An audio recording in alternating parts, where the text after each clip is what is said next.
di materi tablet effervescent ya, materi formulasi dan teknologi sediaan solid. Oke, kita langsung menuju ke materinya saja yang tentunya akan membahas perbedaan dari tablet effervescent dengan tablet salut dan juga tablet konvensional yang sudah didapatkan di pertemuan sebelumnya. Tablet effervescent sendiri, kalau kita lihat secara definisinya, di dalamnya ada komponen asam dan komponen basa, di mana ada campuran dari gas karbon dioksida dan juga asam organik atau garam turunan dari karbonat.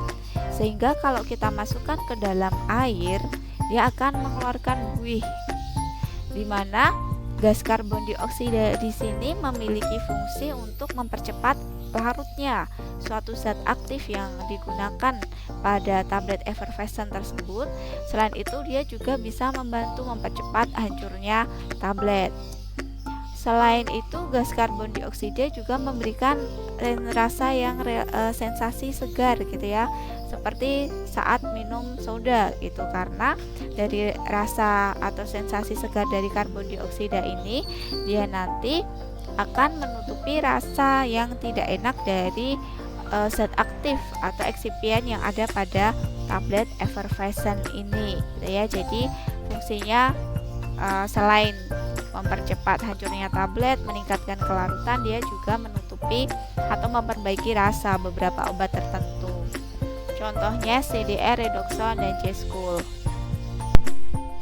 Ada beberapa keuntungan dan kelemahan tablet effervescent yang perlu kita pertimbangkan sebelum kita melakukan formulasi dari tablet effervescent itu sendiri. Karena kenyataannya untuk memproduksi tablet effervescent itu ada hal-hal yang khusus yang perlu kita lakukan, itu ya, perlakuan khusus dibandingkan kita memproduksi sediaan konvensional ataupun tablet salut. Karena campuran asam dan basa dari tablet effervescent ini nanti kalau dia terkena udara luar, apalagi terkena air, dia akan terurai gitu. Nah, itu yang tidak kita inginkan sebelum tablet itu digunakan gitu ya, atau di konsumsi oleh konsumen. Nah, keuntungan dari tablet effervescent antara lain dia memungkinkan penyiapan larutan dalam waktu seketika. Jadi lebih praktis ya kalau kita bicara di poin pertama ini, dan dosisnya tepat. Kedua, dia menimbulkan reaksi yang menyegarkan karena ada karbon dioksidanya, sehingga dia menutupi rasa yang kurang enak dari zat aktif ataupun zat tambahan dari komponen penyusun tablet effervescent ini. Kemudian karena ukuran tabletnya cukup besar, sehingga dia bisa dikemas secara individual ya. Seharusnya karena pengemasannya secara individual, itu proses ketidakstabilan dari zat aktif dari tablet effervescent ini karena akan mudah terurai asam dan basa itu bisa sedikit dihindari, dan di sini awet dalam penyimpanan. Penggunaannya mudah ya, praktis tadi. Kemudian dosisnya terukur secara tepat terkait formulasi yang digunakan oleh formulatornya. Tapi ada beberapa kelemahan dari tablet effervescent ini, yaitu susah untuk dia stabil secara kimia gitu kan. Jadi penyimpanannya, perlakuannya, proses produksinya, ruangannya itu harus ditentukan dengan persyaratan tertentu gitu ya, baik RH, baik suhu. Kemudian karena memang dia memiliki sifat higroskopisitas yang mudah terurai dan terdegradasi dan mudah rusak gitu kan. Nah, faktor yang menyebabkan kerugian salah satunya adalah kelembapan udara. Nah, kelembapan udara ini kalau dia di kelembapan yang lebih dari RH-nya bisa sampai 25% ya. Kalau lebih dari 25% itu dia akan mudah terurai dan rusak. Ketersediaan hayati dari tablet effervescent ini memang dia lebih mudah diabsorpsi di saluran cerna ya, karena dia diberikan dalam larutan air, sehingga si tablet effervescent ini tidak perlu mengalami proses disintegrasi ataupun diagregasi gitu ya, yaitu perubahan tablet menjadi granul dan perubahan granul menjadi partikel yang lebih kecil lagi baru dia larut. Tapi karena dia sudah dilarutkan dulu di dalam air, sehingga kelarutannya di dalam tubuh juga akan, proses absorpsinya juga akan lebih cepat gitu, kalau kita bandingkan dengan tablet sediaan tablet yang lain ya kan. Karena absorpsi di sini akan mempengaruhi produk-produk efikasi atau efek yang ditimbulkan dari suatu obat, terutama zat aktifnya. Oke. Kemudian ada ketersediaan asam asetil salisilat dari bentuk sediaan yang berbeda ya. Ada 2 tipe dari tablet effervescent, ada 1 tipe dari tablet konvensional. Nah, ini sudah dilakukan penelitian sebelumnya. Kemudian ada juga ampicillin. Itu ternyata setelah dilakukan pengamatan pada penelitian, itu terjadi pengurangan ekskresi uriner yang tidak diharapkan dengan konsumsi ampicillin ini. Jadi pemberian ampicillin ini bisa kita modifikasi dengan campuran effervescent ataupun dibuat effervescent. Zat aktif yang digunakan dalam komposisinya itu ada beberapa macam zat aktif, misalnya vitamin D, kalsium gitu ya, dalam CDR, redoxon gitu. Kemudian asam asetil salisilat gitu ya, ini banyak terdapat pada sediaan tablet effervescent. Analgetik seperti acetaminophen, kemudian ibuprofen ya, ergotamin untuk anti migrain, asam askorbat tuh banyak vitamin C-nya gitu kan. Antibiotik, kemudian dihidroergotoksin dan lain sebagainya. Reaksi tablet effervescent, kita akan mengenal reaksi asam dan basa. Jadi asam dan basa antara logam alkali bikarbonat dengan asam sitrat atau asam tartrat.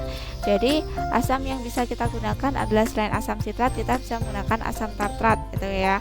Kemudian untuk basanya kita bisa menggunakan natrium bikarbonat, natrium karbonat dan lain sebagainya. Oke, produk akhirnya apa? Karbon dioksida dan air gitu kan. Oke, kita lihat pada reaksi di sini ada asam sitrat gitu ya. Kemudian dia ditambah natrium bikarbonat sebagai karbonnya atau basanya, dia akan berubah menjadi natrium sitrat, air dan juga karbon dioksida. Ini sama reaksinya dengan slide sebelumnya, kita skip saja. Kalau reaksi antara natrium bikarbonat dan asam tartrat itu beda lagi. Kalau natrium bikarbonat dengan asam tartrat ya, jadi asamnya bukan asam sitrat tapi kita gunakan asam tartrat, akan menjadi natrium tartrat dan air karbon dioksida. Oke, kita ke bahan mentah dan juga ajuvan. Jadi bahan baku apa saja sih yang bisa kita gunakan untuk membuat sediaan tablet effervescent ini? Yaitu sumber asam. Asam atau sumber asam yang bisa kita gunakan adalah asam bebas, asam sitrat tadi, asam tartrat, asam malat, asam fumarat. Nah, untuk asam bebas, jadi asam bebas itu ada 4 tipe, 4 contoh. Jadi asam bebas itu adalah bahan yang memberikan suasana asam. Jadi kalau kita tambahkan asam-asam di sini, suasana atau tablet effervescent itu akan bersifat asam gitu ya. Nah, dari asam sitrat, asam tartrat, asam malat, asam fumarat, nah ini akan memiliki sifat hablur atau pemerian atau organoleptis yang berbeda-beda.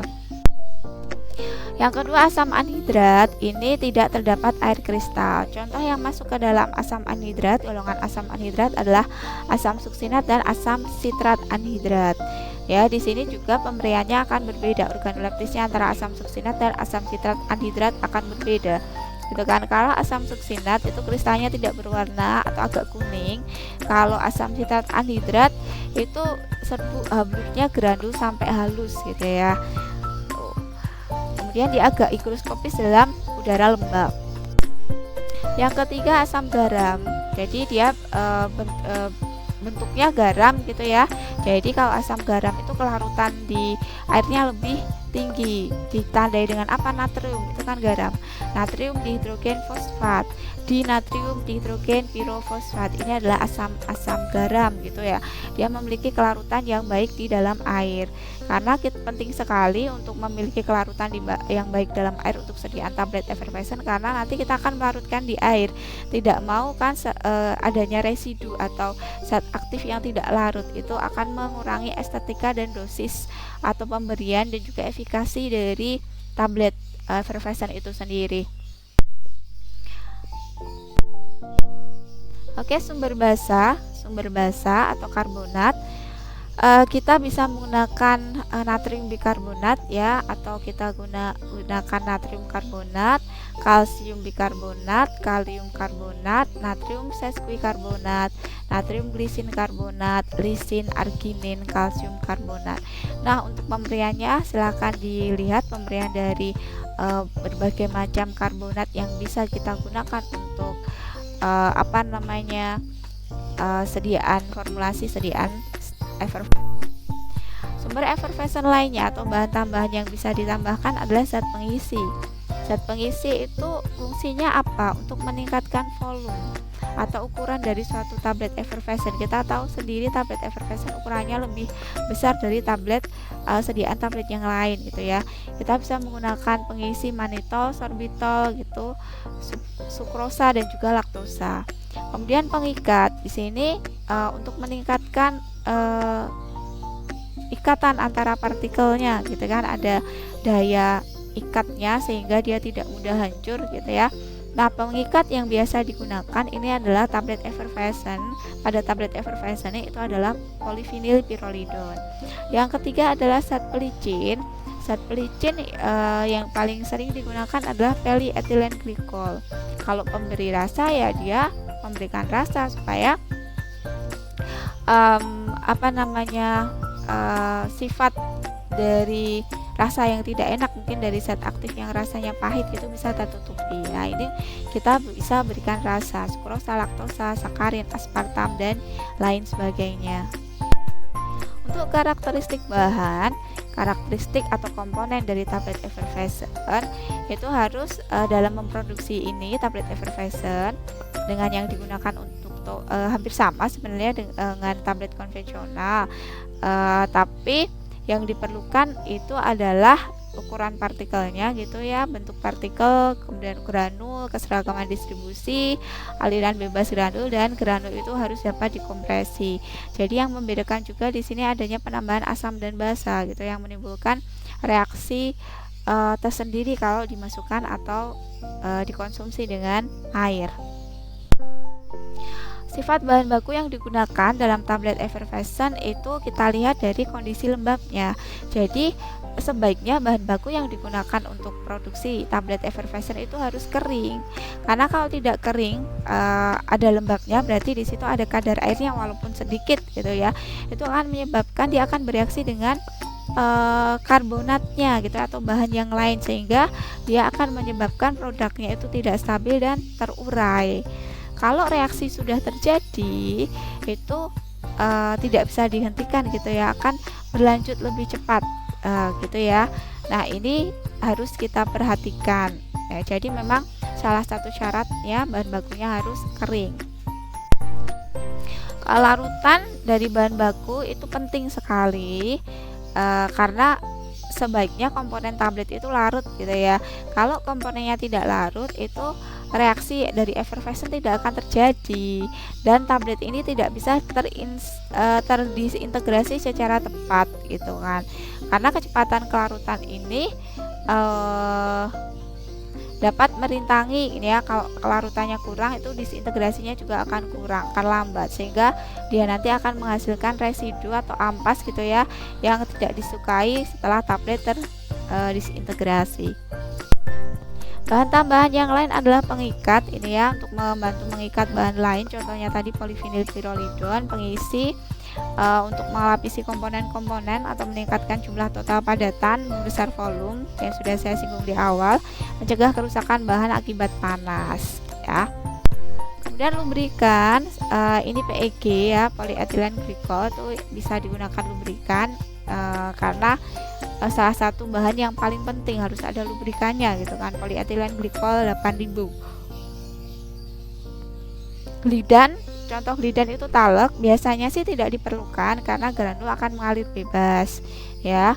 Karena bahan-bahan dengan bentuk fisik yang cocok untuk kempa langsung itu kan dia harus sifat alirnya bagus. Tapi karena tablet diameter yang besar sehingga memang membuat glidan tidak ditiadakan. Jadi kita masih perlu glidan ini.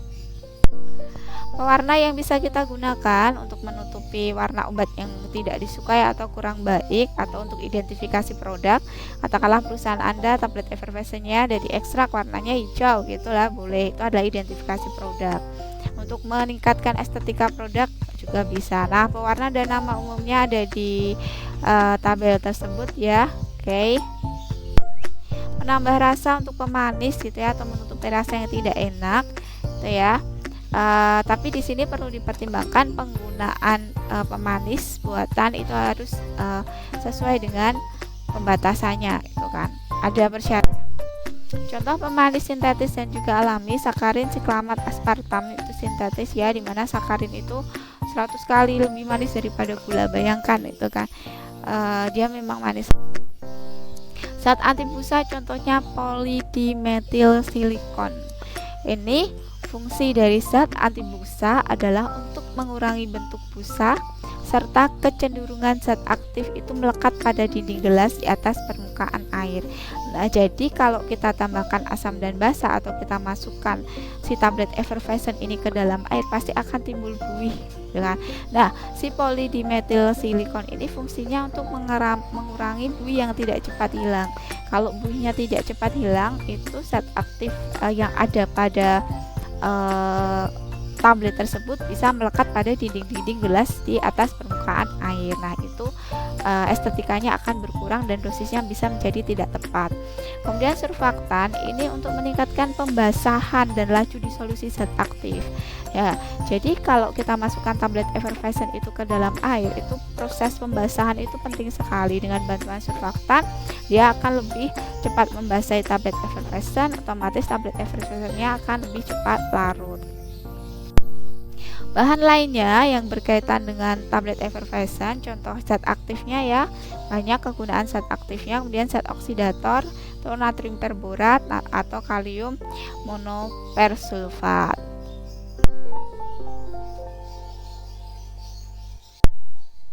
Pemrosesan pembuatan tablet effervescent.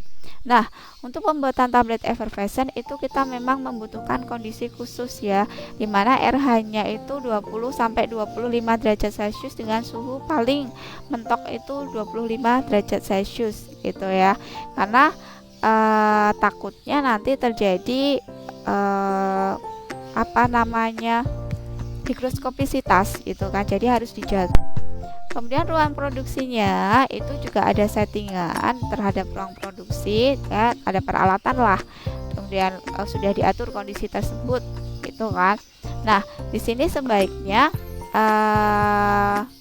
dalam ruangan produksi mesin cetak tablet itu ya, mesin cetak sebaiknya ditempatkan berdekatan dengan lemari pengering dan juga tempat kemas gitu kan.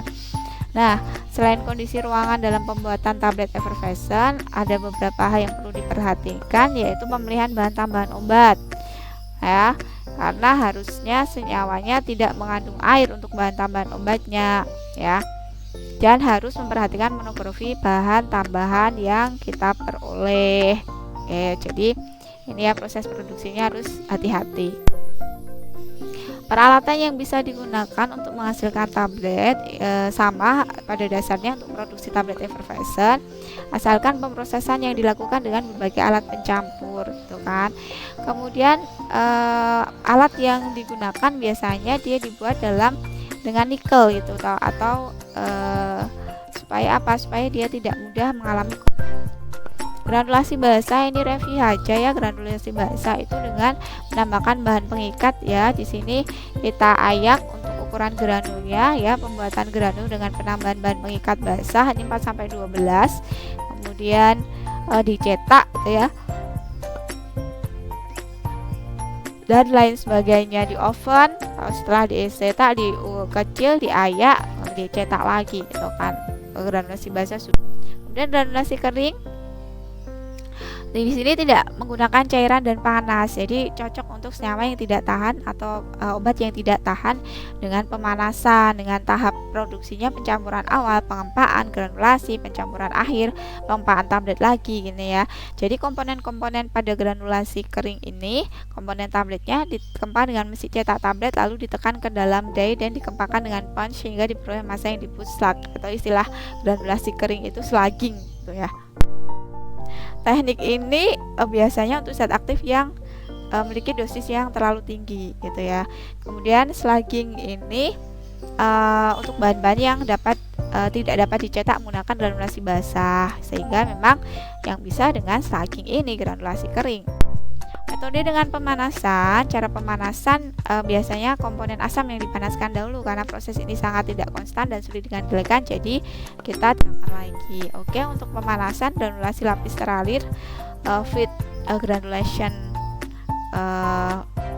fluid bed granulation gitu ya. Contohnya asam dan karbonat itu disuspensikan dalam aliran udara panas membentuk gumpalan. Nah, setelah cairan digranulasi, biasanya air ini dimasukkan dalam bentuk dispersi dulu. Nah, untuk dicetak menjadi tablet, setelah itu baru dikeringkan. Nah, alat yang untuk mengeringkan adalah fluidized bed gitu ya. Keuntungannya apa? Semua proses pencampuran bahan granulasi dan pengeringan dilakukan dalam satu alat sehingga dapat mengurangi hilangan karbon dioksida. Jadi karena alatnya itu tidak banyak, hilangnya karbon dioksida itu dapat diminimalisir. Karena kalau dia hilang sama sekali, tablet efervescennya tidak akan berhasil. Pentabletan, proses pencetakan tablet ini ya dibuat cetak langsung atau granulasi tergantung dari dosis dan sifat zat aktifnya gitu ya. Tapi yang jelas kita butuh bahan pengisi, pengikat, penghancur itu yang sifat alir dan kompresibilitasnya bagus. Oke, pengempaan. Nah, pengempaan metode gempa langsung ini lebih menguntungkan ya kalau kita lihat di pertemuan perbedaan antara granulasi basah kering dan metode gempa langsung gitu ya, karena memang dia tidak perlu membutuhkan alur produksi yang panjang, tidak butuh waktu yang lama gitu, tapi di sini harus diperhatikan bahan bakunya harus memiliki sifat alir yang tinggi gitu. Kemudian pada pembuatan tablet effervescent, suhu dari RH faktor yang penting ya, suhunya 25 derajat Celcius, RH-nya sampai 25 derajat Celcius.